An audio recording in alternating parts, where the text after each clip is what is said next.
Ladies and gentlemen, welcome to the Wolfe Power Club. We've just celebrated International Women's Day, a subject that I think should be a universal celebration, that we're going towards a meritocracy, equality in the workplace. But as we all know, that's not always the case. Issues like this create emotion, but energy companies always want great results. So today we are very, very fortunate to have the leader of Powerful, which is the Energy Institute's division set up. We'll find out a bit more information about it. Georgina, who essentially is helping this part of the industry get to equality and meritocracy. Georgina, welcome to the podcast today. Hi, thank you for inviting me, and thank you for inviting me at this really important occasion.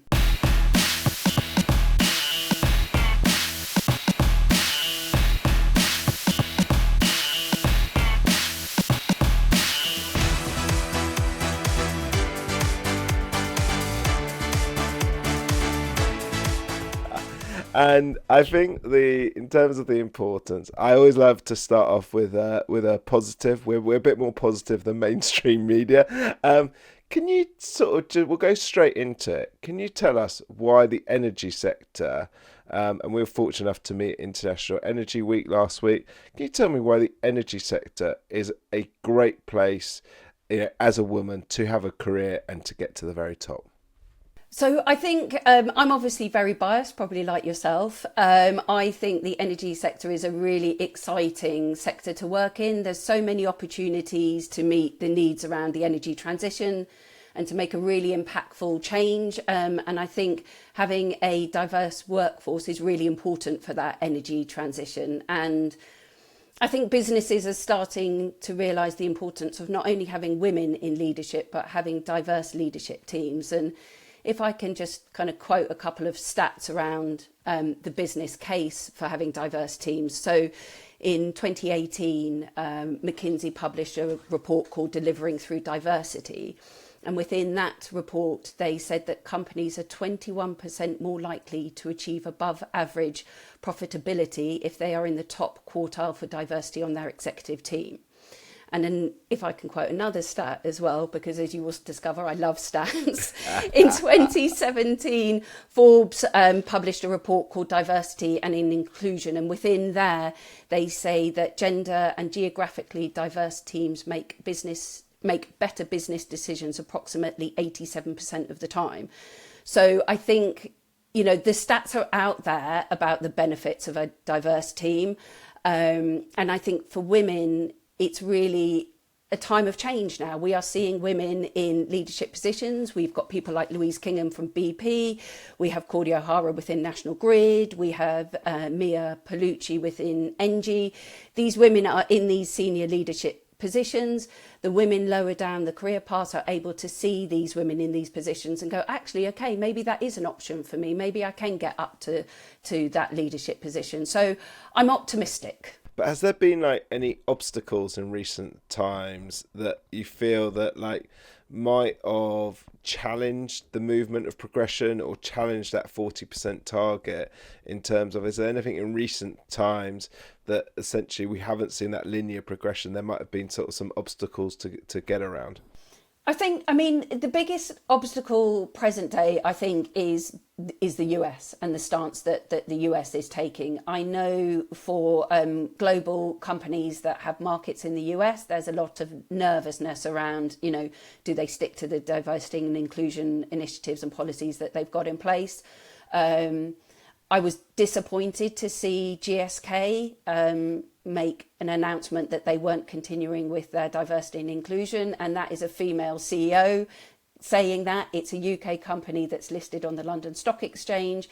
So, but they are saying, or the newspapers were reporting, that the reason they're pulling back on that is because the US is their major market. And that just makes me sad, because there's a senior female leader who's like, no, we're going to pull away from diversity and inclusion. And I think, this is the biggest obstacle, I think, now for moving forward and for progressing is potentially that influence of the US. And that's back to my point about why I think we need government kind of standing firm and using their voice to say, this is important, we stand by this. Because I think now, more than ever, we need to come and be a collective and shout out about the stats around the importance of having a diverse workforce. So I find it very interesting in data science. It seems to be an industry where not only gender, but it's almost like the other way, that there's a huge amount of females that have gone into data science. And then my other hat is that I'm in the early years sector, where we always laugh about the lack of men, and almost like it's the complete opposite. And it's one of those things where essentially where I've seen energy on a journey is that I actually think that, in a number of ways, it's come a better industry to work on. But I'm interested in your thoughts about, in the UK anyway, and we've got listeners in 52 countries, but for those listeners outside the UK, a number of years ago, if you had over 250 people in a company, you had to publish your gender pay gap. And I was just wondering if, from your experience, that changed anything in energy firms, because I think outside of good feeling, outside of openness, let's be honest, if the remuneration doesn't have parity, or at least opportunity for parity, you're already starting on a back foot about whether an industry is welcoming to all people. Yeah, and I think so. In terms of the gender pay gap, I think there are changes in the right direction. So this month, PwC published their Women in Work report, and within that report, they said that the UK pay gap has improved from 13.3% in 2023 to 14.5%. So we are moving in the right direction. I think for me, the biggest game changer will be stop asking people what their salary expectations are. I think it is advertise the role, have a salary bracket that is reflective of the skill set needed for that role, the level of responsibility for that role, and then everyone's on a level playing field. And hopefully by having that level playing field, there is no pay gap.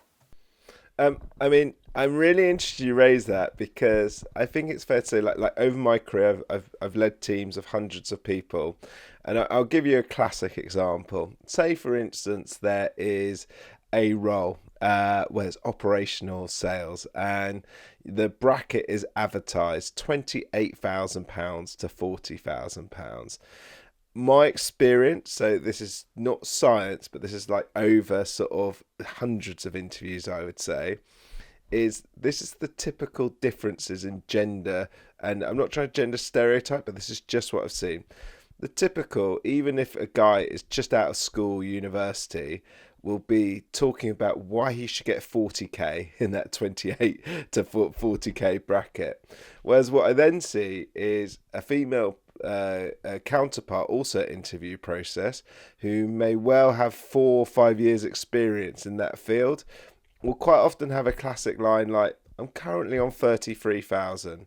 I really would like to get 35, maybe above that today, but I really love your company. So if I had to stay on 33 or even take 32, I'm not going to rule myself out because of that.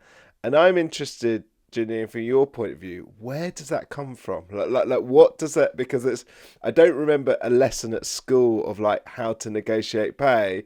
And what I've always struggled with, and as you said, almost if it was published, if you met certain things, it would take that sort of conversation out of the interview process.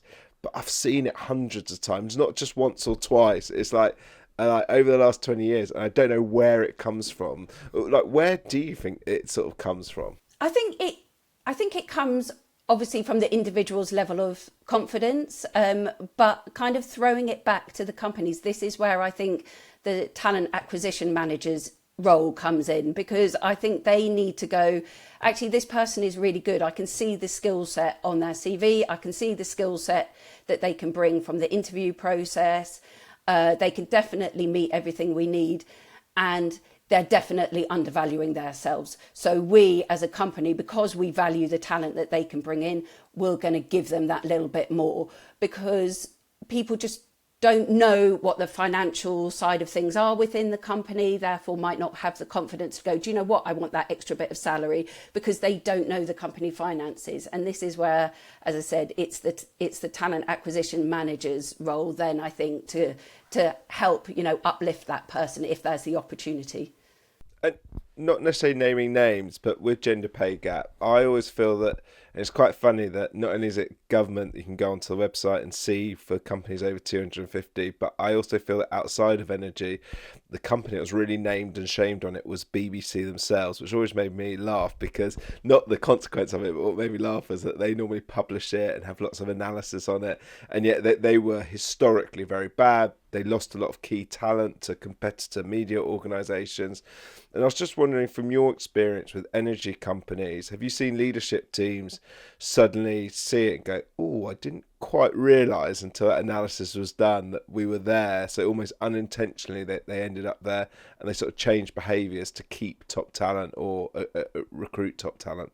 I think there's definitely conversations about attraction and retention of talent. It's a big conversation that happens within Powerful Women, and we actually published a report in 2023 called Women We Are Losing. It was an insight piece where we got a small group of women together to kind of get a better understanding of why they were leaving energy companies, because we felt that although a lot of energy companies will have exit interviews, the women probably don't feel comfortable to truly say what they feel or what they think. But with us being a bit more of a neutral organisation, they were more comfortable in talking to us. And that whole kind of area about retaining talent, the key factors that kind of came out of that report was that people want to feel valued, that they want to feel that they've got a manageable work-life balance, and that they are working for they were leaving because it was unmanageable work-life balance, and they were leaving because they didn't have that supportive working environment. And this whole kind of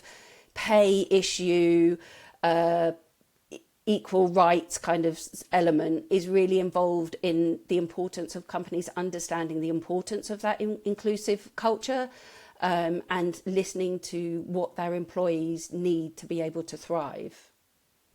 Because I think there's a nice segue into the next area that I guess has fascinated me ever since I came a father. And I think what it is that, I must be honest, in my 20s or 30s, I was like, yeah, people probably meet some bozos, but ultimately, if you're good, you'll get round that blocker in whatever thing it is, and so on. But I think that kind of when I sort of came a father in my sort of mid-30s, he says probably late 30s, if I'm being honest, it was that I suddenly saw actually the structure of workplaces dealing with whether it's parenting or whether someone's got someone at home that's an elderly relative, is that actually it was fascinating to see structures like shared parental leave, opportunity for financial support for early years cover.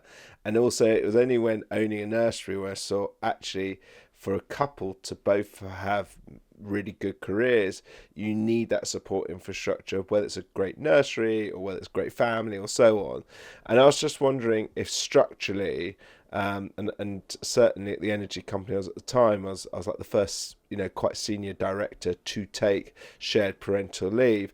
I was just wondering if there's structural things that an employer that's listening now would think, actually, that could be a game changer to us, taking personality out of it and names out of it, and suddenly putting structural things that actually create that environment for success, where there's any particular tools.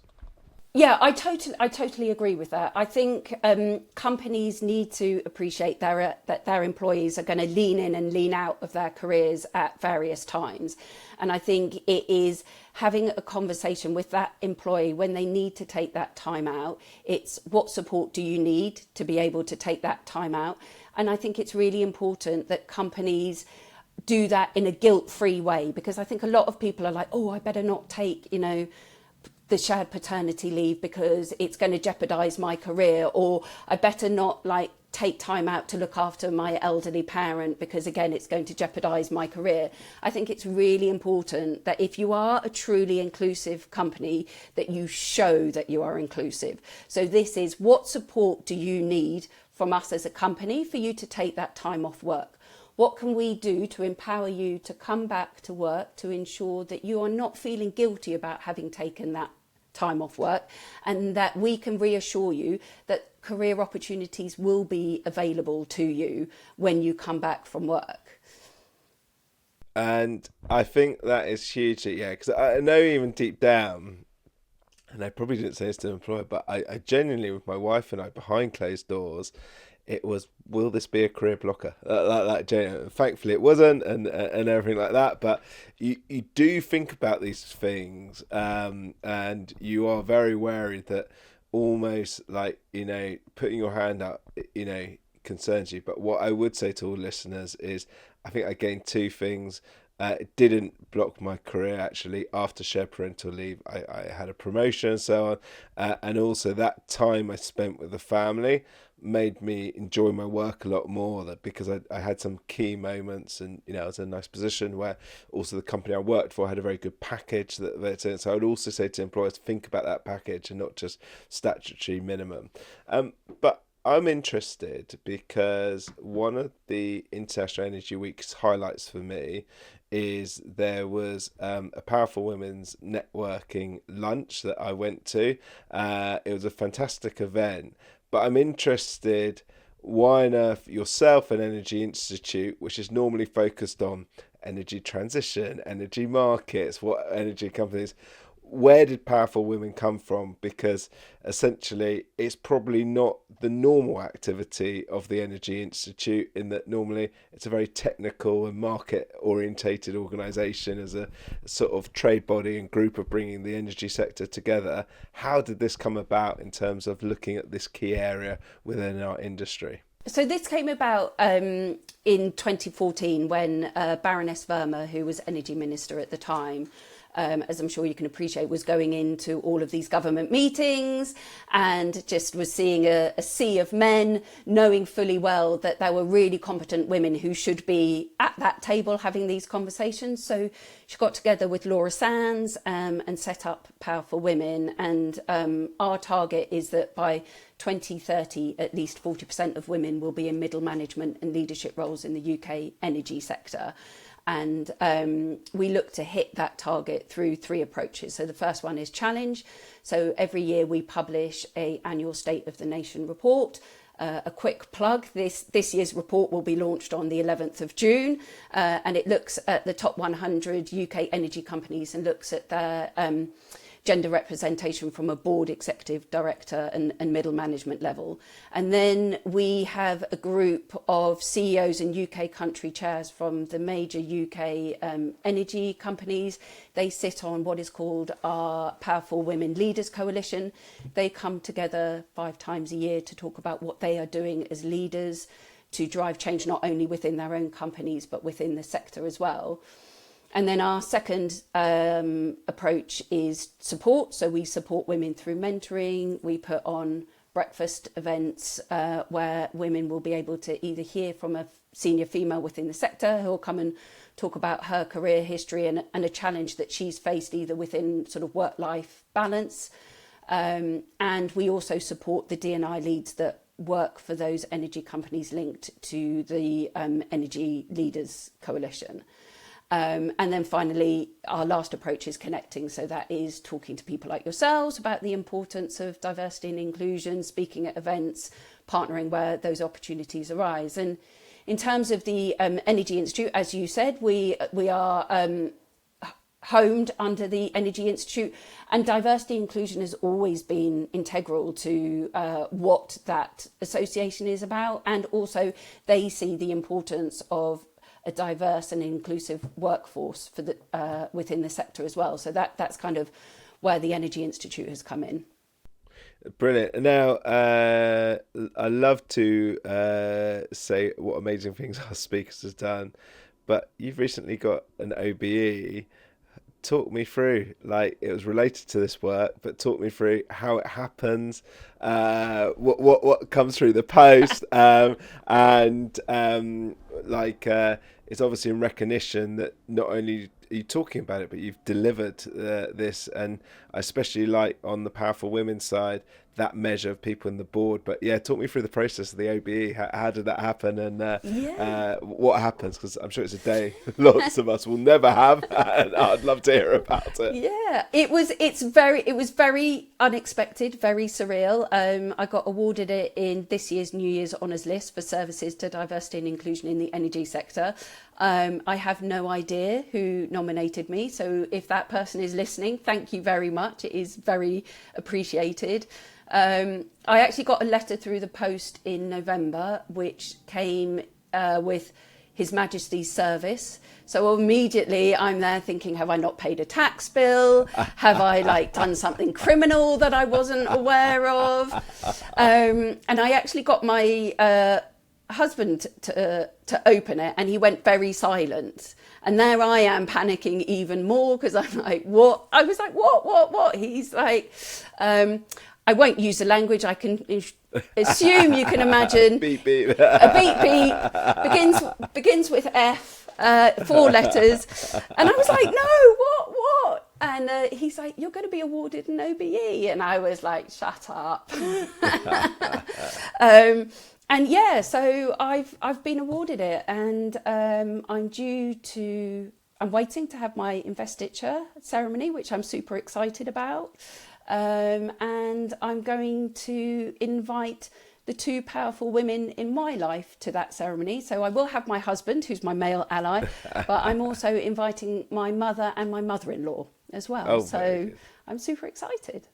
Well, I know you don't know who you're going to get, but I hope it is Charles, because I don't think we've had a monarch that is so passionate about energy ever. So I was very fortunate during my career. We've supplied fuel to Sandringham Estate, and certainly for his estate manager, always up for trialling new fuels, always trialling ways to one of the best things is he still owns the DB6 Volant that he got as a 21st birthday present from the Queen, but it now runs on totally biofuel, and so I think it's going to be, I hope you do get our king, because he's such an energy man, and I think it'd be so fitting to put the 2 together. I think though, sort of moving on a bit from the Energy Institute, there's a lot of people that listen to our podcast that are trying to not just break into the energy sector, but try and have a dream career in the sector. And everyone's dreams are slightly different, whether it's building the next massive hydro plant, whether it's breaking through battery technology, whether it's making sure that we can do oil and gas as efficiently as possible, or whether it's getting that dream board position. And I've seen multinationals that might employ hundreds of thousands, and when you're talking about the board, you're normally less than 20 and sometimes less than 10. How do people achieve those dreams? Because I think what's amazing about the powerful women network is a lot of them have achieved it, and I was just wondering, any tips for people to get that dream career? So I'm going to give you sort of a tip from me personally, from personal side of things. And so I was very fortunately gifted Lee Chambers' Monumentum book. And within there, he talks about flexible vision. And actually, this has been a really interesting sort of thought and insight for me. And it's about moving away from this assumption that you have a linear career, and that you can get to your dream job, but there might be deviations from that dream job, and that's okay, because those deviations will probably give you further skills, better understanding of yourself as a person. And so I think it's the tip for me is feeling comfortable about having a zigzagging career. And as long as you are taking opportunities to move forward, the momentum will continue, and fingers crossed you will achieve that dream job and get there. It just might not be down the straight path that you had initially assumed. And even if you do deviate, it might open up new doors that you hadn't thought about, and that dream career might change, and that's okay too. Yeah, I certainly saw that with Peter Vaser when I was my time at Shell, in that I think he was like CFO or something, slightly different role. When the opportunity came CEO, it didn't come to him. He went away for a few years from Shell to a bank, and then came back, and then came the CFO again, and then came the CEO. So I've certainly seen that, and that's obviously one of the biggest energy companies in the world. And as you see, I certainly think that setback, when anyone deals with setback really well, it means the people around them are like, wow, that's pretty impressive how they dealt with that, in terms of, whether it's taking a company forward after a health and safety issue, or whether it's taking a company forward after financially difficult times. I think almost sometimes, if everything looks easy, and the quote I hate on The Apprentice is when they go, I've always got everything, I've always wanted everything. I was like, you haven't obviously been playing in particularly difficult pools, because as you say, the real top talent, they have that sort of bounce back ability when the chips are down. One of the things that seems to come out, and people are very nervous to talk about it, so that's why we love to talk about the Wolfe Power Club, is I've also heard talks of people in not just energy, but lots of industry going, you can have it all. And normally what they're talking about is like amazing family life, amazing career life. And I'll hold my hands up that personally, when my career is going really well, or we're putting really effort into parts, it's then sort of taking away time and taking away opportunity with family.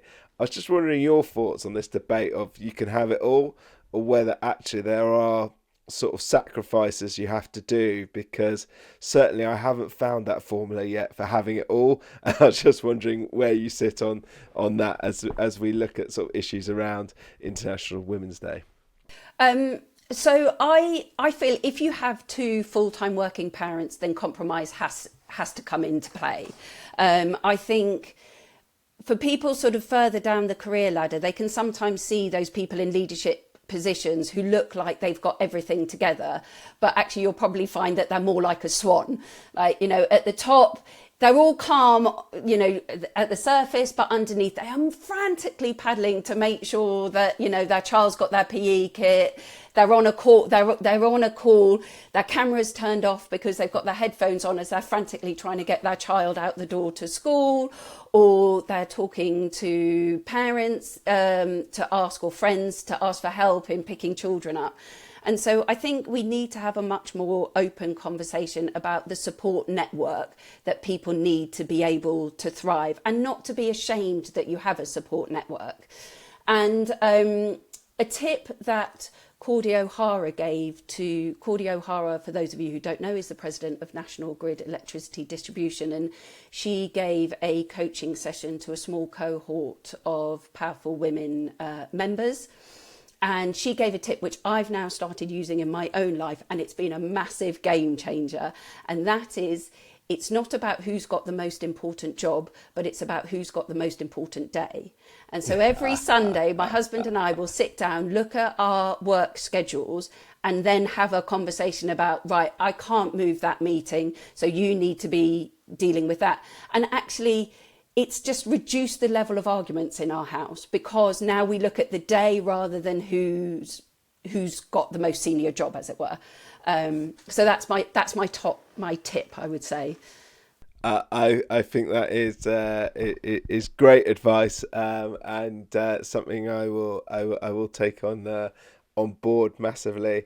I'd also say a great shout out to those that give freebies at big trade shows, because I try and appease the young wolves, my 4-year-old and 2-year-old. So a big shout out to S&P Platts for their Beefeater ducks from last week. A big shout out to Intertech for their wildflowers, and a big shout out to Octopus for their octopus finger puppets. In terms of, so my tip would be choose the right day, as Joe, and try and find some good freebies that keep your other family entertained.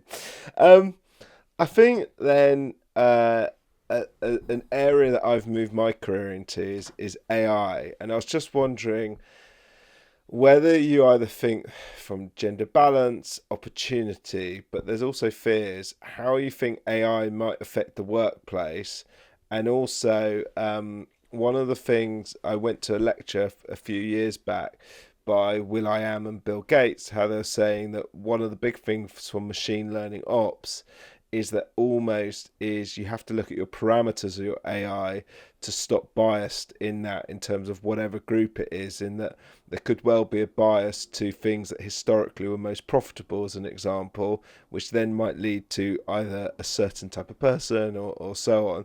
And we do know that companies do use AI for sorting processes and recruitment. I was just wondering your thoughts on AI. I'm quite positive about it, but I was just interested where you see this might affect issues related to diversity, but also opportunities in the workplace. Yeah. So I have to hold my hands up and say I'm not an AI expert. My knowledge is quite limited. I think companies need to bear in mind that AI is going to be only as knowledgeable as the data that's been put into it. So back to your point about CV sifting and things like that, I think, I have reservations about whether AI should be chosen to do that, because I think you can miss things, because AI is going to be looking for keywords and things like that, where, if you're, as frustrating as it is and time consuming it is, you as a human will pick up things that the AI won't do. But I do think that there is a world for AI. For me personally, if AI could do my minute taking and do some of the admin side of things, which are easy and straightforward to do, and there isn't any complex understanding about what the job entails, that would be brilliant, because then I can dedicate more time to potentially the strategic development of powerful women and where it moves forward. So I think there is definitely a complementary positioning for AI, but I think everyone just needs to be aware of what data is being put into that system. Just a quick plug, if people have got any AI questions, contact me on LinkedIn, because we do it for big companies and happy to sort it. But there are lots of things to do minute taking, that's for sure, and they're getting better and better all the time. Before we go into our sort of quick fire round of questions, I was just wanted to know, and we'll put it in the show notes, but how is the best way for people to keep in touch with yourself and also get engaged, whether it's as a woman or as an ally to the Powerful Network? Because certainly the event I went to was absolutely brilliant, and I will certainly be going to another. So I was just wondering, for our listeners, how can they get involved? Yeah, and thank you so much for mentioning allies, because we can't do this without allies. So Powerful Women is not just for women, but it is for the male allies who want to support the women within their companies. So you can subscribe to our newsletter if you go to our website, which is www.powerfulwomen.org.uk. You can subscribe to our monthly newsletter. You can follow us on LinkedIn, and you can follow us on Blue Sky as well. There is no fee to be part of Powerful Women. So you can subscribe and sign up to everything for free. A lot of the events we put on are free to attend as well. The only thing that we charge for is the workshops, which are linked to our annual conference, but the main annual conference plenary sessions are free to attend. So come and join us and come on board and push for greater diversity and inclusion within your own companies. You guys, Angela, I'm totally invested in this for no other than selfish reasons, in that I've got two daughters, and that we talk about in the podcast of three generations of the family in the energy industry. I definitely want a fourth generation, so whether it's nature or nurture, I want them locked in to make sure that when the voice goes, there'll be the future little wolves coming on and leading those various energy companies and paying for dad's retirement plan. So we'll go into the quick fire questions that we ask all of our guests, and we're interested sort of where you see at the moment. Where should we be investing time or money in the energy sector? So selfishly, I'm going to say helping Powerful Women achieve its 40% target by 2030. I think there's also a real importance with everything going on in the diversity and inclusion landscape at the moment, and all of the conversations that are being had kind of for and against it. I think it is companies really standing behind their policies and standing up and saying, we understand and we know the importance of being diverse, being inclusive, having policies in place and supporting those policies. And I think it needs to be leaders standing up and saying, we're not going to be dictated to. We know this is the right thing to do. The next question is, what would you like government to do in the next 12 months? And I think we're talking about the British government here. Yeah, and again, I'm coming from that diversity and inclusion angle, and I think it is governments using their platform and ministers using their platform to, again, stand up and say the importance for diversity and inclusion, because with everything going on, it's so volatile out there. And I think if government is seen to be taking a stand and saying we support this, I think it then gives the confidence, or I hope it will give the confidence to UK businesses to go, fine, we're going to keep these policies and initiatives in place. And I'm interested then what you think the energy customer should do. And although I can't think of an energy per se example, I certainly remember when I was at university, there was very strong opinions, customer-led, about Nestle and its involvement in baby milk and doing things. And to be fair to Nestle, they then, I think after that time, put huge investment and time in terms of sort of righting the wrongs. But I was just wondering, that was a very much, I think, because the customers said no and there was boycotts and so on. I was just wondering if you feel that there's anything customers could do of the energy sector to help the issues that we've talked about today. So I think that customers can make their companies the companies that they are their suppliers, make them accountable.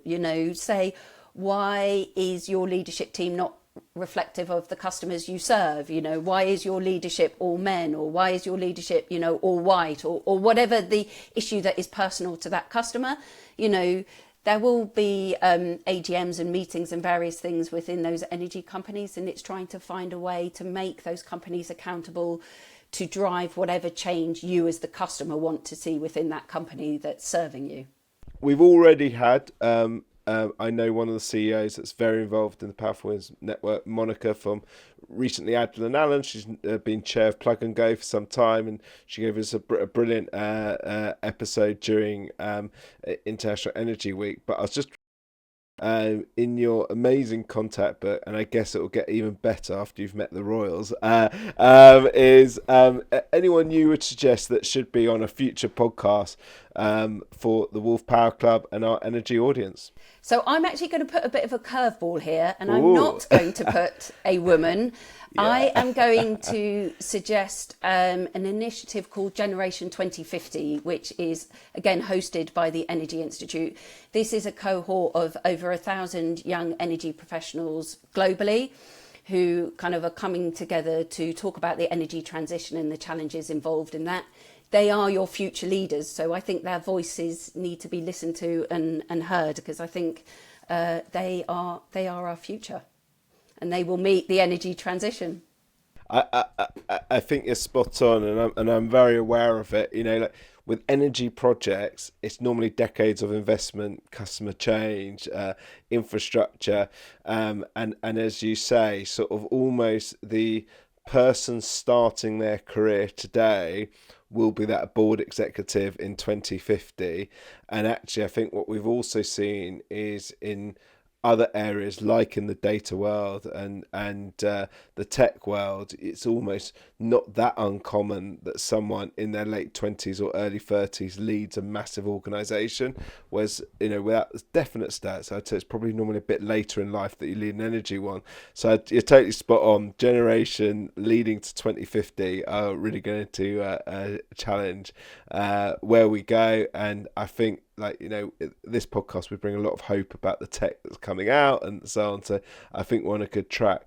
But one thing I'd like to ask before we let you go off and have an amazing build up to International Women's Day is, what would you like International Women's Day to stand for? Because I find that at the moment, if you're pro diversity, it's a great day to celebrate initiatives and areas that happens. And if you are a bit of a dinosaur, you're like, why do we even need it? And I was just wondering what you want International Women's Day to be about, and essentially, how we should actually celebrate it as a society and go forward with it. So I think for me, it is about coming together as a collective. And I think it is having a united voice and highlighting those areas, the gender pay gap we've spoken about, women on boards, women in senior leadership, or the lack of female CEOs within the energy sector. I think as of last year, there was only like 3 or 4 female CEOs out of the top 80 UK energy companies. So there's a lot of room that needs to be doing. So it is advocating, supporting women. But I think it's also back to your point about the dinosaurs or the people who don't get it. It is having conversations with those people to understand what don't you get about it? What do you not understand? And having a conversation with them and listening to their viewpoints, even if those viewpoints sit uncomfortably with you. I think it is having a conversation, listening and understanding and going, well, here are the stats, or here's my reasonings for why this is important, and trying to bring them into an open conversation. So it's about, for me, it's about communicating fundamentally. Fantastic. Georgina, I'd really like to thank your time.